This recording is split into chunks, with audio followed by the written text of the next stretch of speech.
Bismillahirrahmanirrahim. Assalamualaikum warahmatullahi wabarakatuh. Waalaikumsalam warahmatullahi wabarakatuh. Alhamdulillahirabbil alamin wa bihi nasta'inu 'ala umuri dunya waddin wassalatu wassalamu ala sayyidina Muhammadin nabiyil ummi wa ala alihi wa ashabihi wa man tabi'ahu bi ihsanin ila yaumiddin, amma ba'du. Allahumma la sahla illa ma ja'altahu sahla wa anta taj'alul hazna idza syi'ta sahla. Allahumma inna nas'aluka hubbaka wa hubba man ahabbaka wa hubba amalin yuqarribuna ila hubbika bi rahmatika ya arhamar rahimin. Amin ya rabbal alamin. Alhamdulillahirabbil alamin. Mudah-mudahan i'tikaf kita siang ini seluruhnya disertai dengan rahmat Allah Subhanahu wa taala. Semoga seperti ini Allah kumpulkan kita di dunia ini, seperti juga kelak Allah kumpulkan kita di surga firdausnya. Amin ya rabbal alamin. Masya Allah tabarakallah, sering kita baca bahkan dalam iftitah atau istiftah saat sholat ini sering dibaca oleh kita dalam ucapannya, inna sholati wa nusuki wa mahyaya wa mamati lillahi rabbil alamin. Masya Allah, ternyata ini adalah suratul An'am ayat 162. Ini firman Allah Subhanahu wa ta'ala dalam suratul An'am ayat 162. Inna sholati, sesungguhnya sholatku, wa nusuki, dan ibadahku, iya, wa mahyaya, dan hidupku, wa mamati, dan matiku, lillahi rabbil alamin, hanya untuk Allah saja. Ini diikrarkan setiap kita sholat. Sholat sunnah kita ungkapkan itu, sholat wajib kita katakan itu, semuanya. Bahkan ini merupakan masya Allah ikrar yang luar biasa. Inna sholati, sesungguhnya sholatku ini hanya karena Allah.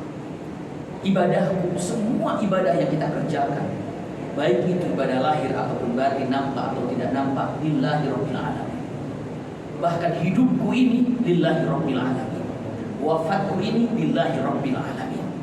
Tujuan yang sama, masya Allah, keinginan yang sama, tapi terkadang ada perbedaan yang terjadi, padahal tujuannya sama. Sekarang berbagai macam bendera nampak di depan kita, iya, baik yang namanya ormas apa, ormas apa, ormas apa misalnya, tapi tujuannya kalau dalam keadaan sholat atau apa saja pasti akan mengatakan inna sholati wa nusuki wa mahyaya wa mamati lillahi rabbil alamin. Asal dia mengatakan dua kalimat syahadat.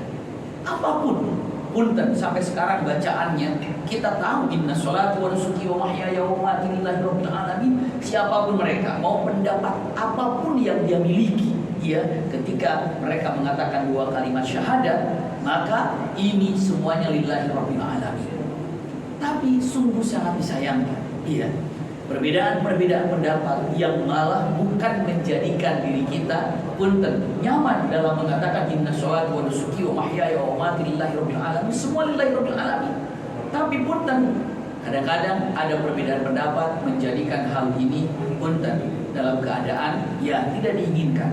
Perbedaan pendapat menjadikan terpecah belahnya daripada mukminin mukminat. Usikum wa iyaya nafsi bitaqwallah. Maka daripada itu, kita ini memiliki tiga fondasi yang harus kita pegang saat ini, para ulama. Yang pertama adalah, ini kita pegang baik-baik. Yang pertama adalah dengan ucapannya imanul amiq. Itu pertama, imanul amiq. Yang kedua, ittisalul wathiq. Lalu yang ketiga, fahmun daqiq. Ada tiga. Kita terjemahkan satu-satu. Imanul amiq artinya adalah iman yang dalam, iman yang kokoh, iman yang kuat, iman yang dalam. Karena iman itu bagaikan fondasi. Gedung yang menjulang tinggi dengan misalnya ini gedung berapa tingkat, ini gedung 50 tingkat, ini gedung berapa tingkat, ini gedung 5 tingkat. Punten, kira-kira yang membedakan ini 5 tingkat, ini 50 tingkat, itu bukan hanya sekedar ini 50, ini 5 tingkat, ini 50 tingkat, ini 5 tingkat. Pasti yang berbeda itu juga adalah apa? Fondasinya. Makanya kalau kita ingin membuat, mungkin ada arsitek di sini akan bertanya ini gedung mau berapa tingkat. cukup 10 tingkat, cukup 20 tingkat, ini akan menculang sampai misalnya 50 tingkat. Pasti ketika ingin dikatakan 50 tingkat, sesuaikan dengan apa yang ada.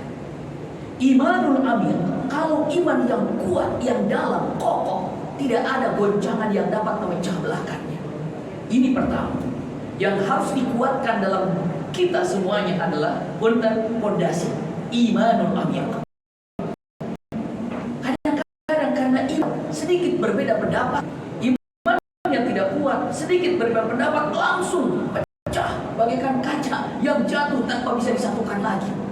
Karena apa? Jujur perkataannya, para ulama salafus saleh dulu mengatakan imanul amin, harus punya iman yang, kalau saya tanya apakah di antara perbedaan para sahabat tidak pernah ada perbedaan pendapat? Jawabannya, tapi mereka ribut, apakah mereka sampai terpecah belah? Tidak. Kenapa? Imanul amin. Imanul amin. Sampai ada namanya, Masya Allah, ukhuwah yang sangat kuat.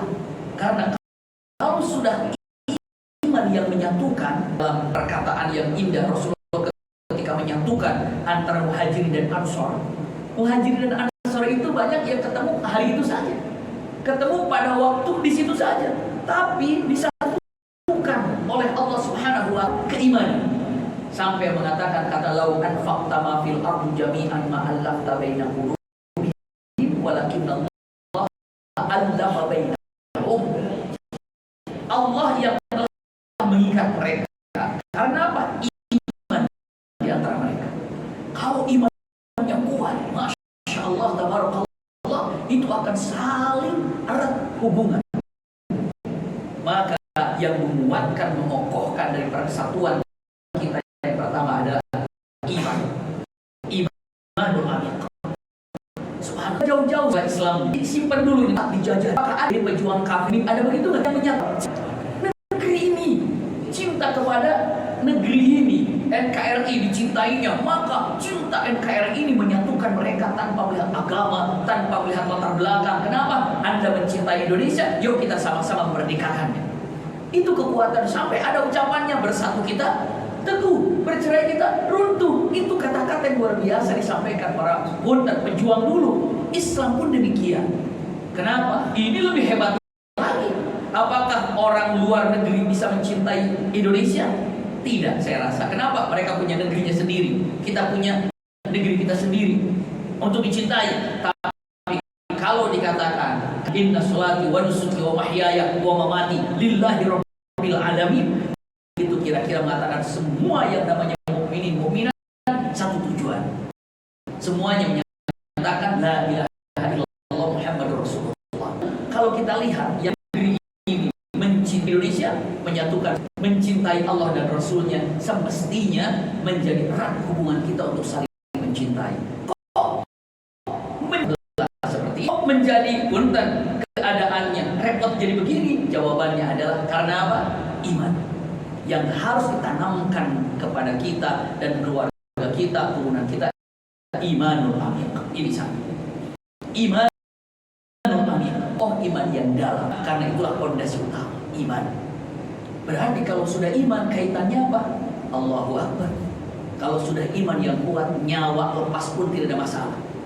Yang penting saya iman sampai kata-kata dalam Al-Quran, illa wa antum muslimun. Itu gambaran. Ada salah seorang sahabat Rasulullah. Iya, semua sangat para sahabat namanya. Tapi ada seseorang sahabat, subhanallah, iya, yang namanya sahabat ini, Masya Allah, tabarakallah, Sayyidina Bilal contohnya. Iya, karena imanul amin, kuat imannya, siksaan apapun luar biasa, kekeh dengan mengatakan ahad, ahad, ahad, esa, esa, esa, Allah. Maksudnya ahad itu adalah Allah. Mungkin di antara teman-teman nanya, kenapa Bilal ketika dihajar, disiksa oleh Umayyah bin Khalaf pada waktu itu, iya, majikannya, kenapa tidak mengatakan Allah, Allah, Allah? Kenapa tidak mengatakan itu? Atau kenapa tidak mengatakan la ilaha illallah, la ilaha illallah? Beliau mengatakan apa? Ahad, ahad, ahad. Kenapa? Jawabannya Sayyidina Bilal dahsyat. Kenapa? Karena yang paling dibenci oleh Umayyah bin Khalaf adalah kata-kata ahad. Karena nama Allah mereka juga tahu. Iya, karena mereka juga suka bersyukur demi Allah, mereka untuk Allah itu mereka ngerti. Iya, tapi kalau itu dengan mata yang esa, tiada Tuhan selain Allah, maka kata-kata ahad ini adalah kata-kata yang paling dibenci oleh siapa? Umayyah bin Khalaf. Maka ketika dikatakan ahad itu pukulannya makin dahsyat, maka semakin dia marah, semakin dia pukulannya dahsyat, maka aku semakin menikmatinya. Itu kenapa? Imanul amir. Subhanallah. Jadi kalau sudah iman kuat, pertahankan iman, itu kekuatannya dengan ukhuwah Islamiyah. Ukhuwah kita di sini, masya Allah, begitu datang melaksanakan ibadah haji, contohlah teman-teman haji misalnya atau umroh, amin ya rabbal alamin, datang ke sana, itu ketemu di Masjidil Haram, baik itu Masjid Nabawi ataupun Masjid Makkah Mukarramah, Masjidil Haram Makkah atau Madinah, nggak perlu kenalan siapa namamu, dari mana, cukup aja assalamualaikum. Kira-kira dia bilang apa? Waalaikumsalam. Nggak ada sama. Cuma di antara kita aja yang mungkin tidak saling kenal, tapi ketika mengatakan assalamualaikum, langsung waalaikumsalam, itu tembakan, itu jawabannya. Kenapa? Ini sudah mengikat ukhuwah yang kuat. Maka punten, usikum wa iyaya nafsi bitaqwallah. Kalau sudah ada iman, pasti akan menjaga persaudaraan, kekuatan ukhuwah ini. Iman. Ini pertama, al-imanul amiq. Ini pertama. Yang kedua, yang harus dikuatkan oleh kita saat ini adalah ittisalul wathiq, imanul amir. Lalu yang kedua ittisalul wathiq. Apa ittisalul wathiq? Ittisalul wathiq itu artinya adalah hubungan kepada Allah yang Allah tahu Allah susah diapakan, susah diputuskan. Iya, jadi kalau ada sesuatu gampang putus, tapi ini alot sekali, susah. Maksudnya adalah mengatakan ittisalul wathiq artinya adalah hubungan dengan Allah yang kokoh, yang kuat, yang susah diputuskan. Hubungan dengan Allah maksudnya adalah ibadah yang baik. Ibadah yang baik. Sekarang kita mengoreksi orang lain. Kenapa dia rukunya gini? Kenapa dia sujudnya begini? Kenapa dia itunya begini? Kenapa dia ibadahnya gini? Kenapa? Banyak aja dikoreksi. Tolong cek dirinya. Dirinya ibadah udah kayak apa kadang-kadang. Kadang-kadang jago mengoreksi orang lain. Usikum wa iyaya nafsi bitaqwallah. Ittisalul wathiq maknanya adalah coba diri kita ibadah kepada Allah itu sudah seperti apa? Udah dinikmati apa belum? Itu gambarannya. Terkadang ada orang jago koreksi.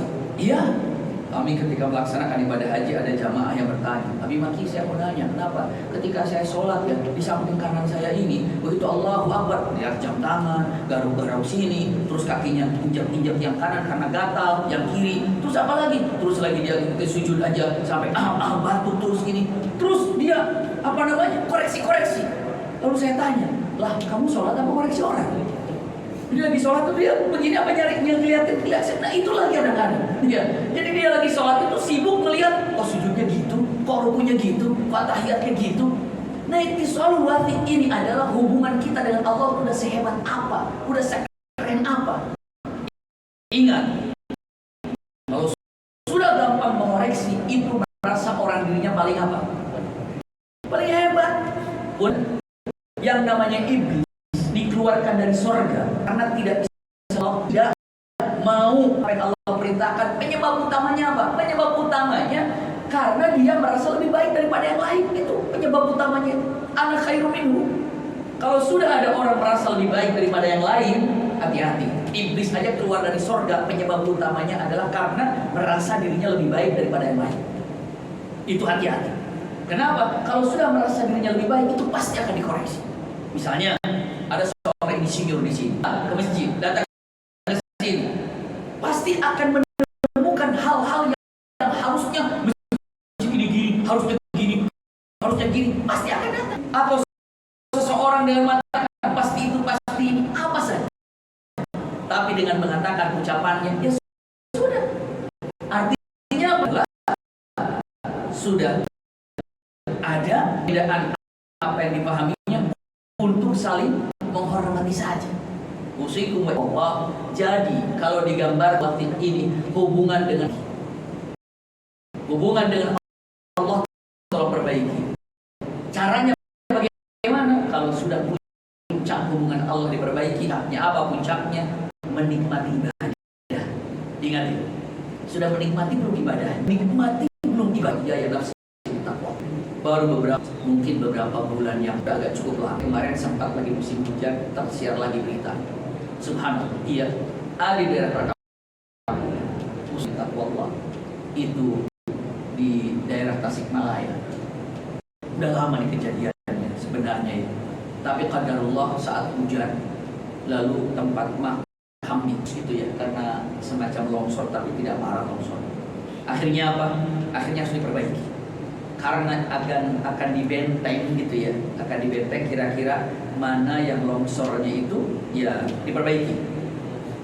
Tapi saat diperbaiki, dicoba diturunkan, ada kaki yang masih utuh. Allahu Akbar, kaki yang masih utuh. Subhanallah, kakinya utuh. Begitu kakinya utuh, karena mau diperbaiki ya sudahlah perbaiki, karena utuh hanya diam-diam para pengurus di sana. Tapi ya sediam-diamnya juga ya tetap aja bocor. Ya diam-diam dan bocor. Begitu dilihat, masya Allah, kain kafannya utuh. Lalu apalagi, subhanallah, kain begitu dilihat wajahnya juga masih utuh. Maksudnya apa? Nggak kering, nggak apa, seperti masya Allah baru dikumpulkan saja. Memang waktu beliau wafat karena sakit kurus gitu ya, dan ternyata masih seperti itu. Karena kami kenal.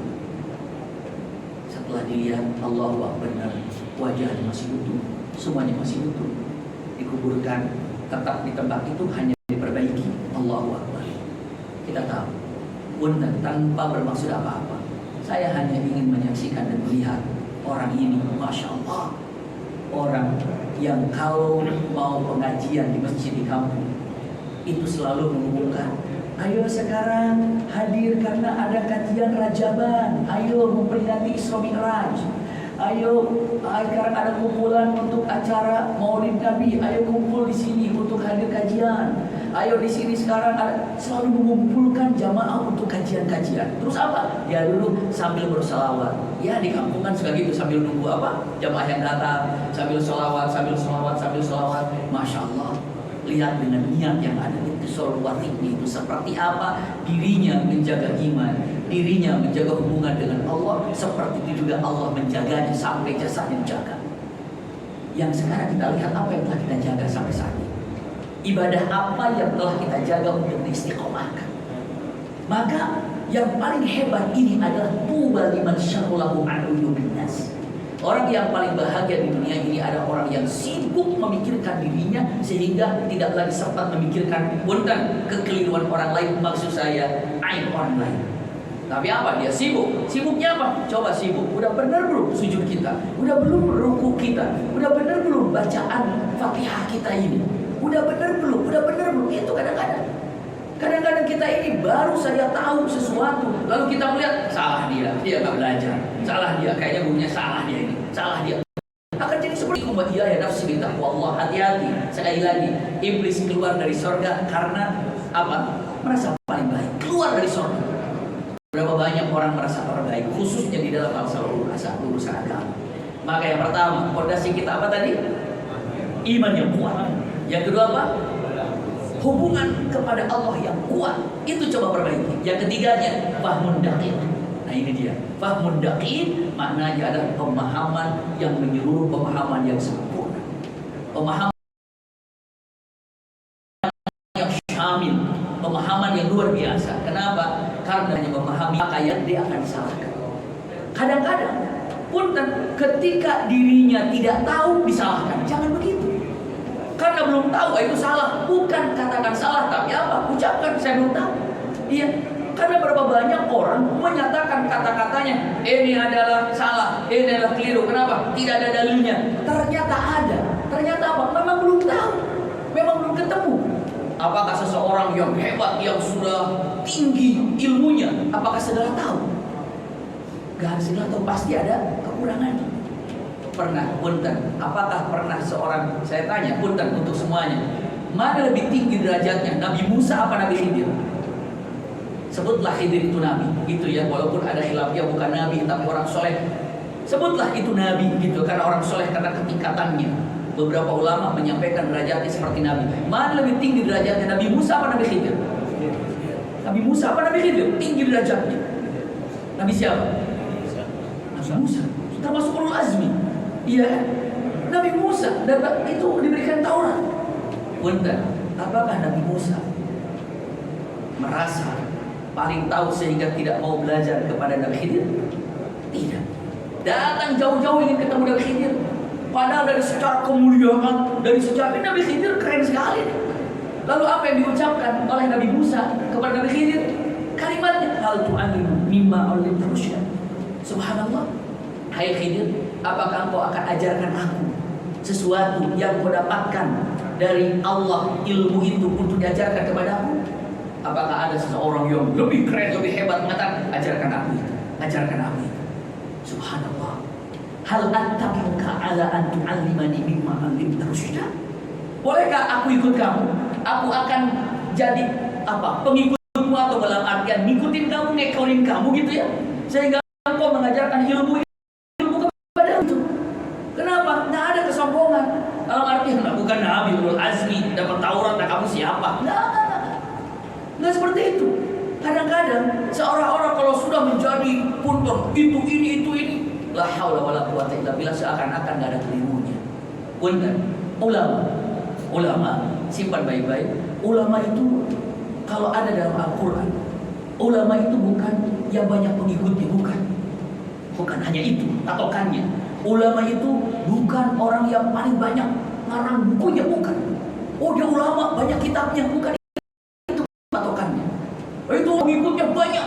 Oh, itu ulama followernya banyak. Oh, itu ulama misalnya gelarnya udah mentok. Itu ulama. Kenapa? Anaknya banyak. Oh, itu ulama. Kenapa? Hartanya banyak. Bukan itu. Al-Quran mengatakan ulama yang sebenarnya, yang definisi ulama adalah innama yakhsyallaha min ibadihi ulama. Yang takut oleh Allah itulah ulama. Yang saya mengucapkan kata-kata ini, ada orang yang menjadi terpecah belah, itulah ulama. Rasa takut, dipertanggungjawabkan semua kata-katanya. Apalagi menggunakan hadis Rasulullah, umat itu kan lebih dahsyat lagi, bunda. Ayahanda, punten, ini kata Rasulullah, ini kata Rasulullah. Ternyata untuk memecahkan umat itu ngeri sekali. Maka yakhsyallah min ibadil ulama, maknanya adalah, artinya yakhsyallah min ibadil ulama yang sebenarnya adalah ulama yang takut oleh Allah Subhanahu wa taala. Ulama yang takut dengan apa yang diucapkannya itu, jejaknya itu, akarnya itu apa nanti? Akan mempereratkan ukhuwah Islamiyah ataupun akan memecah belah umat, itu ngeri sekali. Maka usikum wa iyaya nafsi bi taqwallah fahmun daqiq, maknanya pemahaman yang sempurna. Andai ini ada handphone misalnya kan, taruhlah ada, saya nggak usah banyak-banyak, 3 aja, ada grup kanan saya, grup tengah saya, kiri saya. Ini dibagi 3, kanan, depan, kiri. Ini handphone. Tiba-tiba yang kanan bilang gini, itu handphone itu buat telepon. Yang di tengah, oh bukan, handphone itu bukan telepon. Buat apa? Buat motret. Bukan, handphone itu bukan buat motret. Buat apa? Buat transfer, hitung-hitungan. Itu baru 3 tuh. Belum lagi kalau ada pendapat yang keempat dengan mengatakan handphone itu bukan buat transfer, bukan buat telepon, bukan buat tapi apa? Misalnya buat apa lagi sekarang ini? Buat apa? Buat GPS. Oh, buat jualan itu kan banyak kan. Nah, seandainya 3 saja. Ini bilang untuk telepon, ini bilang untuk motret, ini bilang untuk transfer bank misalnya. Wonder. Pendapat ini kira-kira kalau saya tidak menguasai ilmu handphone, misalnya begitu datang, saya cuma paham kalau handphone itu buat telepon aja, saya akan nyalahkan pendapat ini, saya akan salahkan pendapat itu. Kalaupun saya akan mengatakan paham cuma di depan, saya akan katakan Anda salah, ini yang benar. Kenapa? Karena saya tidak dakik, tidak sempurna memahami handphone. Tapi kalau misalnya kita datang kepada orang yang ahli handphone, yang fakih terhadap handphone, bukan hanya sekedar dia mengerti cara mengoperasikannya handphone, dia paham seluruhnya, sampai dia paham baterainya kekuatannya berapa, cara ngecas bagaimana, bahkan dia paham, subhanallah, cara bikin alarm seperti apa, dia mengerti, ngedit foto, ngedit video itu. Punten, akan begitu kumpul. Jika kita lagi ribut nih, apakah kalau saya sih bilang handphone itu buat apa? Kalau saya handphone itu buat telepon, katanya ini buat potret, katanya ini buat transfer. Orang yang fakih dengan mengatakan, iya, Sini kamu. Tunjukkan bagaimana caranya kamu ini menelpon di depan temanmu yang berbeda ini. Nih caranya, halo, tuh, oh iya bener ya. Nah kamu tunjukkan bagaimana caranya motor. Dia bisa saksikan, nih caranya motor. Benar ternyata. Coba bagaimana cara transfer. Ternyata benar ya. Akhirnya itu kalau datang kepada orang yang fahmun daqi. Tapi kalau kepada orang yang pahamnya cuma satu arah saja, dia akan membela pemahamannya saja. Itu yang terjadi saat ini. Itu yang terjadi saat ini. Ulama-ulama kita, Masya Allah, punten, fahmun daqi. Kenapa? Sudah sangat memahami apa yang ada. Itu yang ada sekarang. Ini kantor, iya. Ada kantor lain kan? Di gedung ini mungkin. Sekarang apa setiap kantor itu semuanya peraturannya sama apa nggak kira-kira? Beda. Nah ketika kantor ini, perusahaan ini kata-katanya ataupun dalam artian dengan mengatakan ini cocoknya begini kantor ini. Kantor ini ada peraturan gini, kantor ini peraturan. Setiap kantor ada yang namanya apa? Peraturannya. Maka cocokkan dengan peraturan. Kadang-kadang punten fatwanya timur tengah mana harus ke sini. Seperti itulah kira-kira. Bukan berarti mengatakan cocok tidak cocok, tapi apa? Dengan mengatakan oh inilah yang namanya punten, terkadang ada pemahaman yang dalilnya ada di A, ada di B, ada di C. Namun ketika datang kepada yang tidak paham daqi, punten, dia akan menyalahkan kepada salah satu di antara. Tapi kalau fahmun daqi, dia akan Masya Allah sejuk ketika mendapatkan fatwanya, sejuk ketika mendapatkan nasihatnya. Inilah yang ada. Walaupun sama lillahi rabbil alamin. Kenapa sih ada perbedaan? Coba imanul amin, coba ittisalul waqti, coba yang ketiganya adalah fahmun daqi. Ini gambarannya. Usikum wa iyaya nafsi bitaqwallah. Kalau sudah fahmun daqi, Masya Allah, ayahanda, ikhwah, akhwat, bunda, semua teman-teman yang hadir tempat ini, kalau sudah merasakan fahmun daqi, Masya Allah, oh ini pemahaman ini, oh ini pemahaman ini, dan pemahaman. Jadi apa? Punten, jadilah untuk menjadikan punten, menyatukan umat yang ada. Sudah lelah dipisahkan itu, pendapat ini, pusing umat ya nafsi bitaqwa. Padahal kalau ikhwah mendengarkan, apa sih penyebabnya dia membolehkan? Oh ini. Apa sih penyebabnya tidak? Oh ini. Maka itulah fahmun daqi, mendengar dari semua pendapat apa yang ada. Niatkan datang, saya ingin belajar. Coba ini belajar. Subhanallah, tidak ada satu orang ulama pun yang ingin memecahkan daripada umat yang ada. Namun mungkin ada orang yang ingin memecahkan dengan cara mengadu dombakan di antara mereka. Dengan cara apa? Dengan cara gaya. Usikum wa iyaya nafsi bitaqwallah. Coba cek baik-baik yang namanya di YouTube. Padahal ulamanya Masya Allah saling cinta, saling sayang, makan bareng, lagi haji ketemu, waduh mesranya luar biasa, ngobrol bareng. Tapi gara-gara, ya itu dia kreator itu, konten-konten yang ada dicoba, ini perbedaannya diadukan. Itu ngeri. Punten usikum wa iyaya nafsi bitaqwallah. Jadilah kita punten sebagai penyatu umat. Sama-sama. Contoh, punten. Misalnya di sini ada 4 orang.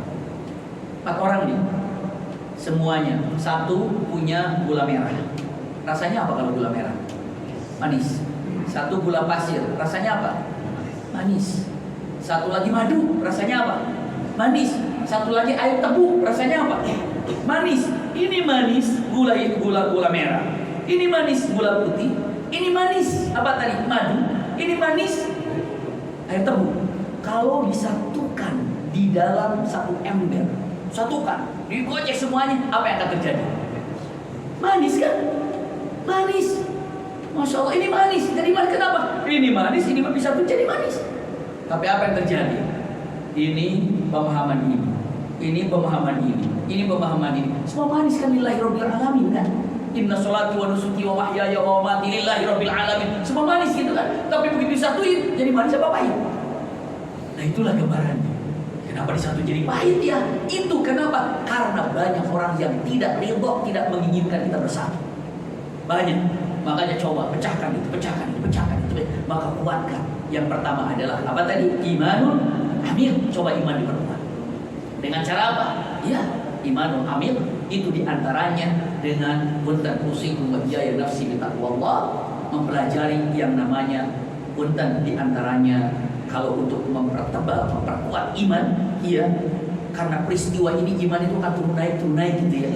Ada peristiwa-peristiwa yang terjadi, maka lihatlah Qisasul Anbiya, Sirah Nabawiyah, itu kejadian. Oh, saya baru cuma segini, tapi Rasulullah begini.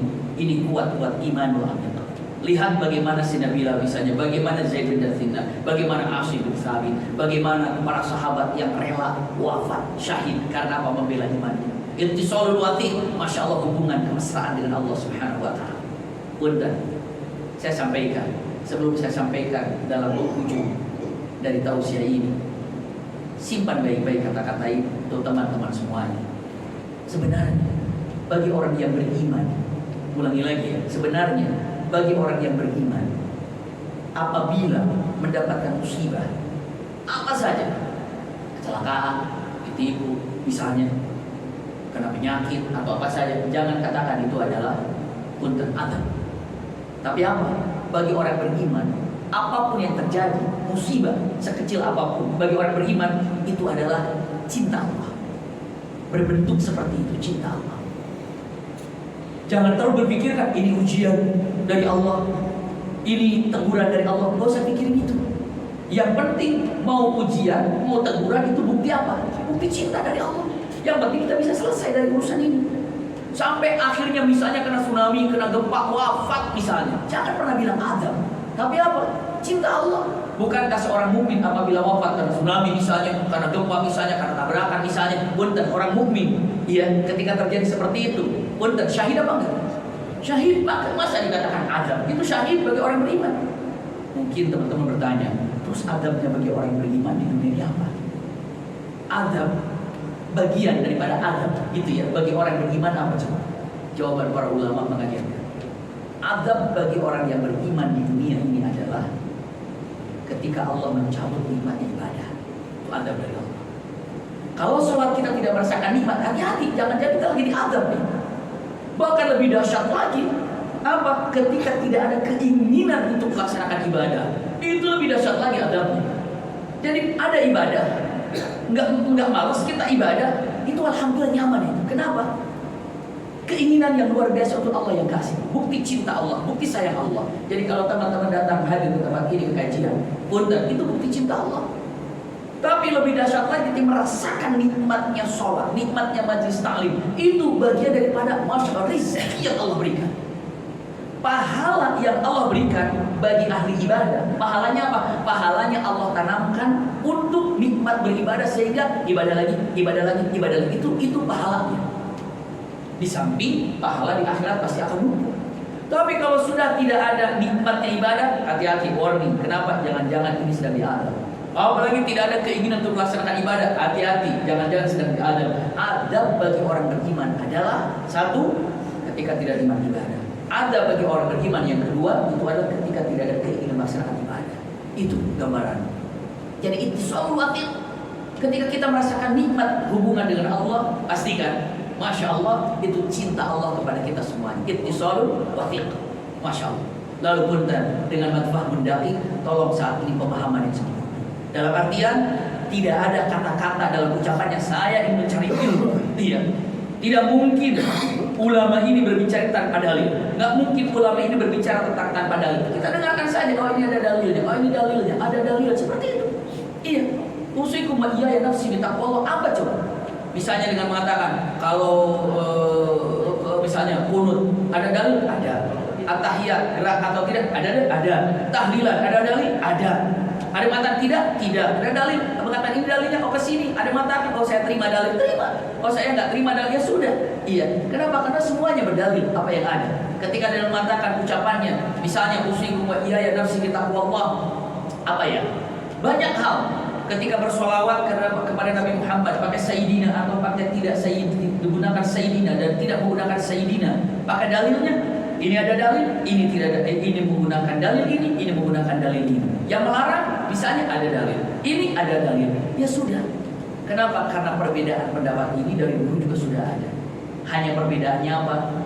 Keimanan, ibadah, dan ilmu. Itu membedakan. Dulu perbedaan pendapat ada, tapi imannya mana kuat. Dulu perbedaan pendapat ada, tapi apa? Hubungan dengan Allahnya kuat. Dulu berbeda pendapat ada, tapi ilmunya sempurna, kuat. Jadi apa? Ketika perbedaan pendapat, lahirnya apa? Saling menghormati, saling menyayangi. Tapi begitu saat ini perbedaan pendapat, mungkin ibadah tidak kuat, mungkin pemahaman tidak sempurna, mungkin yang satunya lagi apa lagi dengan mengatakan, punten, ibadah tidak sempurna. Lalu apa? Iman juga tidak kuat. Lalu apa lagi? Pemahaman juga tidak sempurna. Apa yang terjadi? Ketika berbeda pendapat, itulah menjadi terpecah belah. Sampai akhirnya usikum wa iyaya nafsi bitaqwallah. Punten, kenapa? Karena saya sampaikan emang kejadian. Ada batu taklim dalam tanah assalamualaikum. Dan dijawab, kenapa? Satu aja jawaban. Bisa dijawab, kenapa? Dia beda manhaj. Astagfirullah. Iya, dia beda manhaj. Dia beda wajah. Coba bisa dibayangkan seperti itu. Iya. Lalu dia gunakan dalil-dalil yang menyatakan kita beda dengan mereka. Betapa sakitnya hati Rasulullah SAW dengan seperti itu. Maka tolong jaga ukhuwah yang sangat kuat ini. Jaga rasa cinta di antara kita, karena semuanya sama dengan mata lillahi rabbil alamin. Itu gambaran kita untuk semuanya. Iya, lillahi rabbil alamin. Itu gambaran berarti kita semuanya Masya Allah tabarakallah, dalam artian jangan pernah mengatakan ini kan untuk menyatukan tugas itu, tugas ini, tugas ini. Bukan, untuk menyatukan umat ini tugas kita bersama. Tugas kita bersama. Karena apa? Karena kita sudah mendapatkan mandat dari Rasulullah. Apa mandatnya? Balighu anni walau ayat. Itu mandat dari Rasulullah. Kalau teman-teman tahu tentang satu hadis, satu apa ternyata sampaikan, tapi kata-katanya, ucapannya, ud'u ila sabili rabbika bil hikmah wal mau'izatil hasanah wajadilhum billati hiya ahsan. Tahu cara menyampaikannya, iya, tahu tempatnya, tahu keadaannya, silakan. Kalau menyampaikan yang benar, lalu ada orang yang salah sedang berbicara di depan podium, misalnya dia keliru ayat, misalnya dia tak itunya gitu kan, misalnya mengatakan kata-katanya inna anzalnaha misalnya kan, kalau kita ulangi, oh berarti nanti kita gambarkan. Punten Ustaz tadi mengatakan inna anzalnaha, yang benar inna anzalnahu, di belakang aja kita. Tapi kalau mengatakan inna Ustaz salah, bukan inna anzalnahu, Ustaz salah, kira-kira itu mengoreksi apa efek lain ada kira-kira? Ada efek lain yang terjadi. Artinya apa? Dikoreksi penting ketika melakukan kesalahan. Namun apa? Kapan kita mengoreksinya? Kapan ingin mengatakannya? Kapan untuk menyampaikan? Iya, maka saat itu si ustaznya bisa dengan mengatakan ucapannya besoknya, maaf kemarin saya salah, ternyata inna anzalnahu, bisa begitu. Ada seorang, kalau saya sebut namanya terkenal, semua tahu, hafal namanya, tapi saya tidak menyebut namanya. Ketika dengan doa lagi imam dia surat apa? Min arjabiha, ya, min arjabiha, padahal min arjabiha.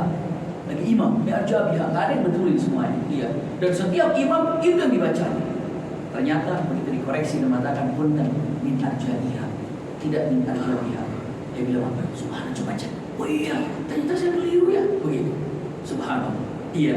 Lalu beliau mengatakan memperbaikinya. Bayangkan kalau langsung pegang mic. Maaf tadi imam salah. Kira-kira mau apa yang terjadi? Nah, itulah yang tidak dimiliki terkadang bagi seorang yang mengoreksi orang lain. Jadi Anda dengan cinta dan punten caranya seperti apa? Itulah adab di dalam hal yang terindah ketika menyampaikan. Wallahu a'lam bishawab. Ini yang dapat saya sampaikan. Mohon maaf atas segala kekurangan. Mudah-mudahan kita disatukan dalam cinta kita kepada Allah Subhanahu wa taala yang kita ikrarkan selalu, inna sholati wa nusuki wa mahyaya wa mamati lillahi rabbil alamin. Jazakumullah khair ala husni istima'ikum lakum minni alhamdulillah berdoa. Wassalamualaikum warahmatullahi wabarakatuh. Subhanakallahumma wa bihamdika asyhadu an la ilaha illa anta astaghfiruka wa atubu ilaika. Alhamdulillah.